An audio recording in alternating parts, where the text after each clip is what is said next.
Coach, let's talk about trick plays. Gerry, they're not trick plays, all right? They're called deceptives. Maybe in 1875, when I'm sorry, I keep getting that messed up. 1975. Give it up. When you're young, everybody called them.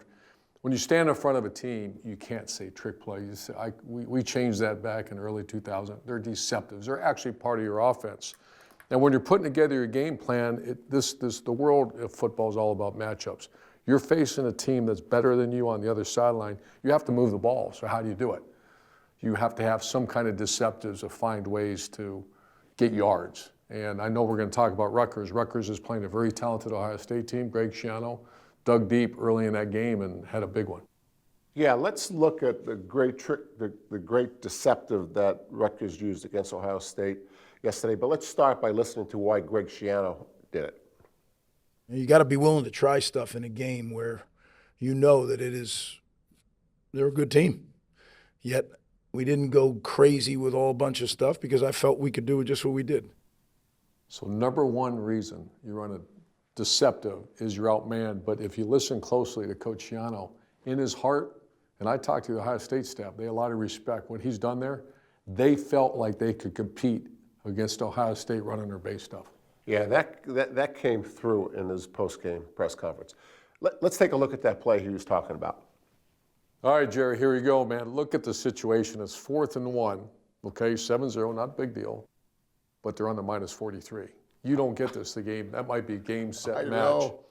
So this is a very courageous call by Coach Schiano here. So very creative here. It's 4th and 1. Now you're allowed to push. You know the old Bush push, right, where whatever they call that thing now? He's allowed to actually push them. Watch the reaction of Ohio State defense. They're going up and over. Kyle Monangai, the tailback, he's faking the Bush push. I mean, that's what they're defending. And then Gavin Wimsatt, it's a perfect handoff, perfectly timed. All right, here, take a look now. This is beautiful. Look at the handoff here. So I'm just trying to visual on Wednesday practice when they started practicing that thing. Big call, 4th and 1 on their own 43. Early in the game, still second quarter, but you know what? This keeps them in the game. Big momentum at home in front of the home crowd. And like Coach Schiano said, he didn't go crazy with deceptives, but he had a couple in. He used some. Coach, you say there's other reasons for deceptives. In this play, Trey Potts throws the ball to Tyler Warren. Take us through this and why.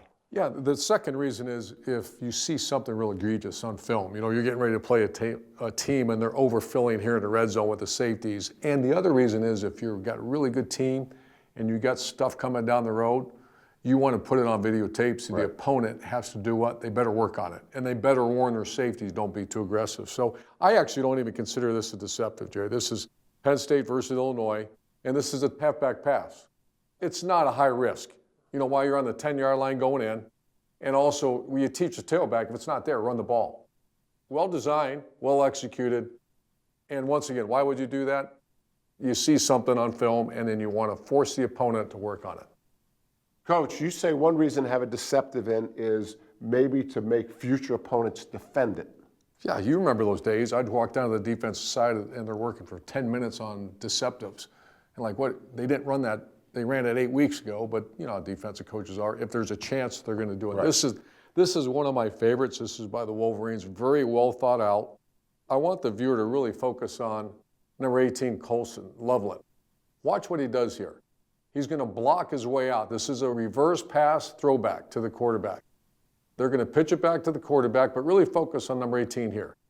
He blocks, secures the end. They turn him loose. Watch the Mike linebacker for Rutgers. Once he sees him engaged, he lets him go. Really well thought out.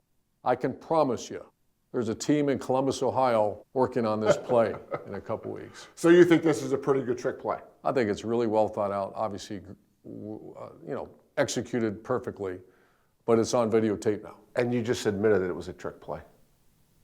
Deceptive.